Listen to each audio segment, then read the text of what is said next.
औरंगजेब कसा व कुठे मेला? मेल्यावर रडणारं कुणीही नव्हतं. त्याच्या मृत्यूनंतर कसा झाला मुघल सत्तेचा शेवट? चला तर मग पाहू. शहाजहान आणि मुमताज यांचा तो तिसरा मुलगा मुघल सम्राट आलमगीर औरंगजेब. अबुल मुझफ्फर मुइउद्दीन मुहम्मद असे त्याचे संपूर्ण नाव आहे. 3 नोव्हेंबर 1618 रोजी दोहादमध्ये औरंगजेब याचा जन्म झाला. भारतीय उपखंडातल्या 15 कोटी लोकसंख्येवर 49 वर्ष औरंगजेबानं राज्य केलं. मात्र त्याचा मृत्यू अत्यंत भयानकरित्या झाला. औरंगजेबानं त्याच्या आयुष्यातील शेवटची 30 वर्षे दक्षिण भारतात तो राहिला. दख्खनमध्ये झालेल्या बहुतांश लढायांमध्ये त्यानं स्वतः नेतृत्व केलं. औरंगजेबाच्या राजवटीचा शेवटचा टप्पा त्याच्यासाठी फारसा सुखकारक नव्हता. त्याला या गोष्टीची जाणीव झाली होती. संपूर्ण भारतभर मुघल साम्राज्याचा विस्तार करण्याची त्याची इच्छा धुळीला मिळाली. प्रसिद्ध इतिहासकार म्हणतात, म्हातारपणात औरंगजेब एकाकी झाला. एक एक करत त्याचे सर्व जवळचे लोक मृत्यू पावले. त्याच्या तरुणपणातील फक्त एकच साथीदार त्याच्याबरोबर होता, तो म्हणजे त्याचा वजीर असद खान. औरंगजेब जेव्हा संपूर्ण दरबारावर नजर फिरवायचा तेव्हा त्याला सर्वत्र भित्रट, मत्सरी आणि चमचेगिरी करणारे तरुण दिसायचे. औरंगजेबाच्या मृत्यूच्या वेळेस त्याची 3 मुलं जिवंत होती. त्याआधी त्याच्या 2 मुलांचा मृत्यू झाला. यातील कोणामध्येही भारताचा बादशाह होण्याची क्षमता आणि कुवत नव्हती. 18व्या शतकाच्या सुरुवातीला लिहिलेल्या एका पत्रात औरंगजेबानं त्याच्या मुअज्जम या मुलाला कंदहारमध्ये विजय न मिळवल्याबद्दल धारेवर धरलं होतं. औरंगजेबाचं हे पत्र रुकायते आलमगीरमध्ये संकलित करण्यात आलं. त्या औरंगजेबानं लिहिले आहे, एका नालायक मुलापेक्षा एक मुलगी असणं कधीही चांगलं. औरंगजेबानं त्याच्या पत्राच्या शेवटी त्याच्या मुलाला फटकारत लिहिलं आहे की या जगात तू तुझ्या प्रतिस्पर्ध्यांना आणि देवाला तोंड कसं दाखवणार? औरंगजेबाला या गोष्टीची जाणीव नव्हती की त्याच्या मुलांमध्ये त्याचा वारस होण्याची क्षमता निर्माण न होण्यासाठी तो स्वतः जबाबदार होता.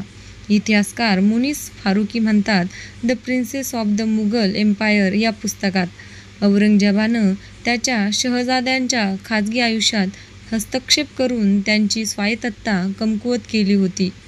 ऑड्री ट्रुस्के लिहितात, 1700 साल येता येता औरंगजेब त्याच्या मुलांना प्राधान्य देऊ लागला होता. त्यामुळे त्या शहजाद्यांची अवस्था आणखी दुबळी झाली. कधीकधी तर औरंगजेब स्वतःच्या मुलापेक्षा त्याच्या दरबारातील लोकांनाच अधिक महत्त्व द्यायचा. याचं सर्वात मोठं उदाहरण म्हणजे औरंगजेबाचा मुख्य वजीर असद खान आणि सेनापती जुल्फिकार खान यांनी औरंगजेबाच्या सर्वात लहान मुलाला कामबख्शला अटक केली होती. कामबख्शला अटक होण्यामागचं कारण त्यानं औरंगजेबाच्या परवानगीशिवाय छत्रपती राजाराम महाराजांशी संपर्क करण्याचा प्रयत्न केला. राजाराम महाराज छत्रपती शिवाजी महाराजांचे दुसरे पुत्र आणि छत्रपती संभाजी महाराज यांचे सावत्र भाऊ. दख्खनेतील मोहीम जसजशी लांबू लागली तसतसं औरंगजेबाचं म्हातारपण वाढत होतं आणि त्याचं वैयक्तिक आयुष्य अंधकारमय चाललं होतं.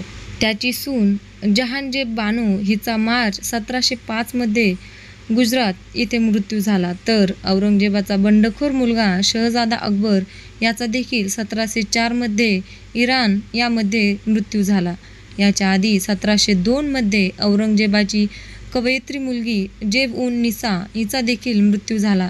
त्यानंतर औरंगजेबाच्या भावंडामध्ये एकटीच राहिलेल्या गोहर आराचा देखील मृत्यू झाला. औरंगजेबाचा बंडखोर मुलगा अकबर दुसरा याचा देखील 1704 मध्ये मृत्यू झाला. औरंगजेबाला या सर्व गोष्टींचा खूप धक्का बसला होता. तो म्हणाला होता, शहाजहानच्या मुलांपैकी फक्त तो आणि मीच जिवंत राहिलो आहोत. औरंगजेबाचं दुःख इतकंच नव्हतं. 1706 मध्ये त्याची मुलगी मेहर उन निसा आणि त्याचा जावई इजिद बख्श याचा देखील दिल्लीमध्ये मृत्यू झाला.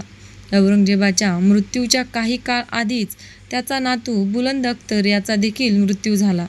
औरंगजेबाच्या आणखी 2 नातवांचा मृत्यू झाला होता. मात्र औरंगजेबाला हे ऐकून मोठा धक्का बसेल म्हणून त्याच्या दरबारातील सरदारांनी ही बातमी दिली नव्हती. एकीकडे कुटुंबियाचा मृत्यू तर दुसरीकडे दख्खनमध्ये दुष्काळ. यामुळे त्याच्यासमोर अडचणींची वाढ झाली. दक्षिणेत 1702 ते 4 दरम्यान अजिबात पाऊस पडला नाही. त्यातून प्लेगच्या आजाराची साथ देखील सर्वत्र पसरली. 2 वर्षांमध्ये जवळपास 20 लोकांचा मृत्यू झाला. भुकेने व्याकुळ झालेले लोक 4 आण्यासाठी त्यांच्या मुलांनासुद्धा विकण्यास तयार होते. मात्र त्यांना विकत घ्यायला देखील कोणीही नव्हतं. सर्वसामान्य लोकांचा मृत्यू झाल्यावर त्यांना जनावरांप्रमाणे दफन केलं. दफन करण्याआधी त्यांच्या कपड्यांची तपासणी करून त्यात पैसे आहेत की नाही हे पाहिलं जायचं. मग त्यांच्या पायाला दोरी बांधून तो मृतदेह ओढला जायचा आणि समोर येणाऱ्या खड्ड्यात पुरला जायचा. मुनुचिन इतिहासकाराने लिहिले आहे की अनेकदा या मृतदेहामुळे प्रचंड दुर्गंधी सुटायची आणि त्यामुळे मला उलटी व्हायची. 4ही बाजूंना इतक्या माशा असायच्या की जेवण करणं देखील कठीण व्हायचं. मुनीची लिहितो ते त्यांच्या मागे झाड आणि पिकं नसलेली वैराण शेती सोडून गेले. त्यांची जागा माणसांनी आणि जनावरांच्या हाडांनी घेतली. या सर्व प्रदेशातील लोकसंख्या इतकी घटली होती की 3-4 दिवसांच्या प्रवासात कुठेही आग किंवा दिवा दिसायचा नाही. उदयपुरी शेवटपर्यंत औरंगजेबासोबत राहिली. आयुष्याच्या शेवटच्या दिवसांमध्ये औरंगजेबाला त्याचा सर्वात लहान मुलगा कामबख्शची आई उदयपुरी हिचा सहवास खूप आवडायचा. मृत्यूशय्येवर असताना औरंगजेबाने कामबख्शला लिहिलेल्या पत्रात म्हटलं होतं की त्याच्या आजारपणात देखील उदयपुरीने त्यांची साथ सोडली नाही. मृत्यूपर्यंत ती त्यांची साथ निभावेल आणि तसंच झालं देखील. औरंगजेबाच्या मृत्यूनंतर काही महिन्यातच उदयपुरीचा देखील मृत्यू झाला. आयुष्याच्या शेवटच्या काळात औरंगजेबानं त्याचा मुक्काम अहमदनगर इथे केला. स्टॅनली लेन पूल यांनी Aurangzeb and the decay of the Mughal empire हे पुस्तक लिहिलं आहे. त्यात ते म्हणतात, औरंगजेबाच्या उत्तर भारतातील प्रदीर्घ अनुपस्थितीमुळे तेथे गोंधळ निर्माण झाला. उत्तर भारतात राजपूत उघडपणे बंड करू लागले.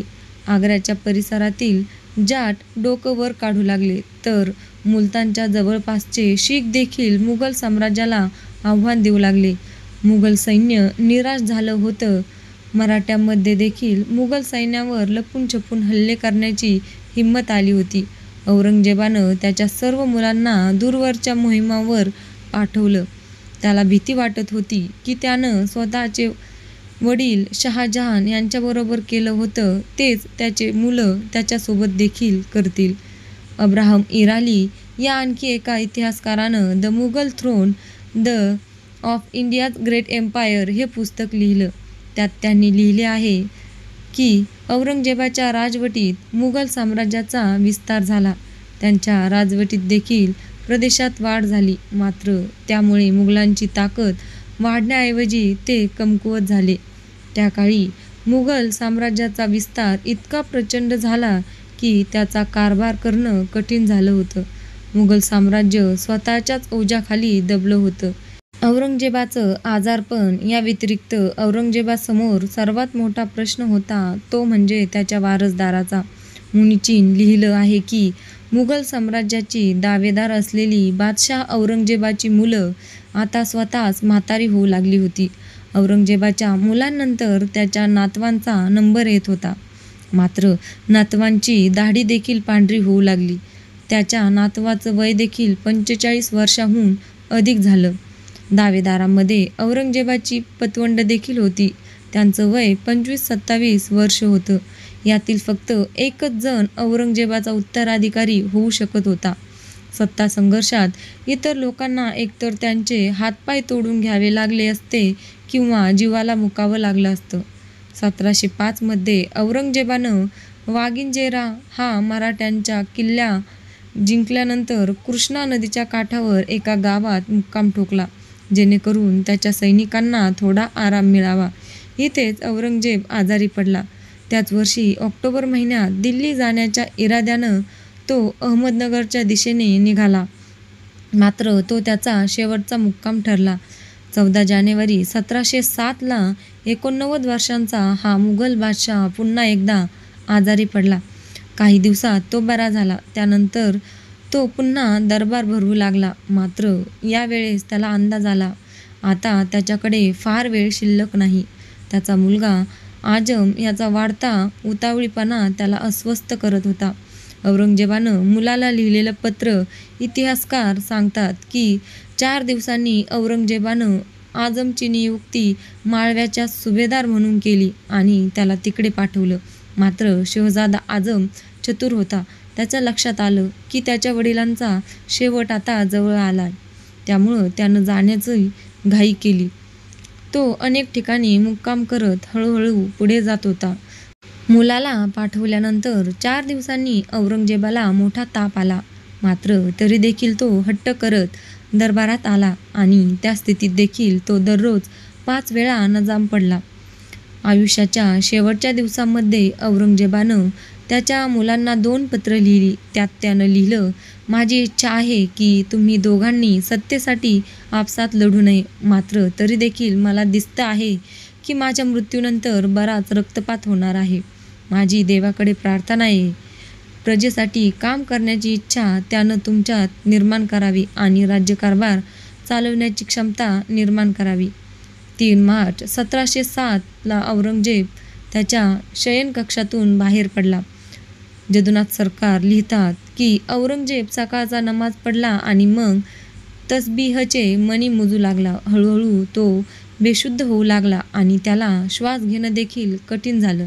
मात्र शरीर कमकुवत असून देखील जपाच्या माळेवरील त्याची बोटं तशीच होती. जुम्म्याच्या दिवशी त्याचा मृत्यू व्हावा अशी त्याचीच इच्छा होती. अखेर औरंगजेबाची तीही इच्छा पूर्ण झाली. मृत्यूपूर्वी औरंगजेबाने मृत्यूपत्र तयार केलं. त्यात म्हटलं होतं की त्याचा मृतदेहाचं दफन जवळच्याच एखाद्या ठिकाणी कोणत्याही ताबूतशिवाय करण्यात यावं. औरंगजेबाचा मृत्यूनंतर 2 दिवसांनी त्याचा मुलगा आजम तेथे पोहोचला. शोक करून आणि त्याची बहीण जिनत-उन्निसा बेगमला धीर दिल्यानंतर आजम त्याच्या वडिलांचा मृतदेह थोड्या अंतरावर घेऊन गेला. त्यानंतर औरंगजेबाचा मृतदेह दौलताबाद जवळच्या खुलदाबादमध्ये सुफी संत शेख जैन-उद्दीन यांच्या कबरीशेजारी दफन करण्यात आली. औरंगजेबाला 89 वर्षाचं आयुष्य मिळालं. जदुनाथ सरकार यांनी लिहिलं आहे की औरंगजेबाची स्मरणशक्ती जबरदस्त होती. एखाद्या व्यक्तीचा चेहरा एकदा पाहिल्यानंतर तो विसरत नसे. इतकंच नाही तर लोकांनी म्हटलेला एक शब्द देखील चांगलाच लक्षात राहायचा. शेवटच्या दिवसांमध्ये त्याला एका कानानं कमी ऐकू येत होतं. तसंच त्याच्या उजव्या पायात देखील त्रास होत होता. त्यामुळे तो थोडा अडखळत चालायचा. औरंगजेबानं शाह आलम म्हणजे मुअज्जमला त्याचा वारसदार केलं. तो त्यावेळेस पंजाबचा सुभेदार होता. मात्र औरंगजेबाच्या मृत्यूनंतर आजमशहा लगेचच तिथे पोहोचला. त्यानं स्वतःलाच बादशाह म्हणून घोषित केलं. मग तो आग्र्याकडे निघाला, जेणेकरून त्याच्या बादशाह होण्याला विधिवत मान्यता मिळावी. मुनीची लिहितो, तिकडे शाह आलमने देखील वडिलांच्या निधनाची बातमी ऐकून आग्र्याकडे कूच केली. तो त्याचा भाऊ आजमच्या आधीच आग्र्याला पोहोचला. तिथे लोकांनी त्याचं जोरदार स्वागत केलं. दोन्ही भावांच्या सैन्यात लढाई झाली. योगायोगानं त्याचं ठिकाणी अनेक वर्षापूर्वी औरंगजेब आणि त्याचा भाऊ दारा शिकोह यांच्यात देखील लढाई झाली होती. या लढाईत शाह आलमचा विजय झाला. दुसऱ्याच दिवशी 20 जूनला त्यानं स्वतःला बादशाह घोषित केलं. मुघल साम्राज्याची अधोगती आणि शेवटी लढाईत पराभव झालेल्या आजमशहानं भाऊ शाह आलमच्या हाती लागण्याआधी एका कटारीनं आत्महत्या केली. औरंगजेबाच्या मृत्यूनंतर 5 वर्षांनीच शाह आलमचा देखील 1712 मध्ये मृत्यू झाला. या 7 वर्षांच्या कालावधीत एकोपाठ 4 मुघल बादशाह तख्तावर बसले. त्याउलट त्याआधीचे 150 वर्षांमध्ये फक्त 4 मुघल बादशहांनी भारतावर राज्य केलं. जदुनाथ सरकार लिहितात की स्वतःच्या कारकिर्दीत मोठं यश मिळवून देखील औरंगजेब राजकीयदृष्ट्या एक अपयशी बादशाह ठरला. त्याच्या मृत्यूनंतर मुघल साम्राज्याची अधोगती होत ते लयाला गेलं. यासाठी फक्त औरंगजेबाचं व्यक्तिमत्व एवढंच कारण नव्हतं. असं म्हणणं देखील कदाचित योग्य ठरणार नाही. फक्त त्याच्यामुळेच मुघल साम्राज्य लयाला गेलं. मात्र हे देखील तितकंच खरं आहे की मुघल साम्राज्याची अधोगती थांबवण्यासाठी औरंगजेबानं काहीच केलं नाही. 1707 मध्ये औरंगजेबाच्या मृत्यूनंतर मुघल साम्राज्य त्याच्या जुन्या वैभवशाली काळाच्या स्वप्नांमध्येच जिवंत होतं आणि जवळपास 150 वर्ष कशी तरी वाटचाल केल्यानंतर 1857 मध्ये बहादूर शाह जफरच्या मृत्यूबरोबरच मुघल साम्राज्याचाही शेवट झाला.